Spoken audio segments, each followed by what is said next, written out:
munaasabad ballaaran oo si meeqaamkeedu sareeyay loo soo agaasimay isla markaasina lagu soo dhaweynayay taageerayaal iyo xildhibaano ka soo digarogtay xisbiyada u ciidiya kulmiye ayaa ka qabsoontay hotel kaafiya magaalada Burco waxaana munaasabadani ka soo qayb galay musharaxa madaxweynaha xisbiga mucaaradka ee wadani Cabdiraxmaan Ciro saraakiisha ugu sareysa xisbiga heer gobol iyo heer qaran haween cuqaal iyo taageerayaal tiro badan intii ay munaasabadani socotay waxa hadalada iska daba baray qaar ka mid ah mas'uuliyiinta iyo taageerayaashii lagu soo dhaweynayay munaasabadaasi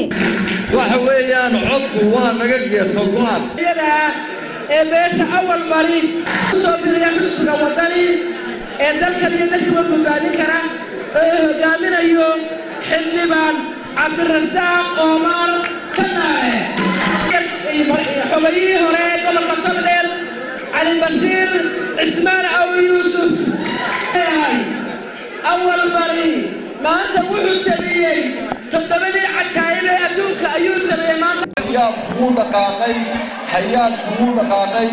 waxa inoo balana Togdheerow inaynu hayaanka ka wada qayb qaadano beel qarannimada ilaalinteeda iyo dalka ilaalintiisa hogaamintiisa iyo horumarkiisa ka damqata mar walba kana horumarisa khaaska iyo danaha reernimo ka horumarisa waxaan leeyahay dugsi malaqa biyaaladii waxay duulisan mooyaan soo eega kulmiye soo eega ninkii halka ka hadlayay inuu waxaan soo eega kulmiyo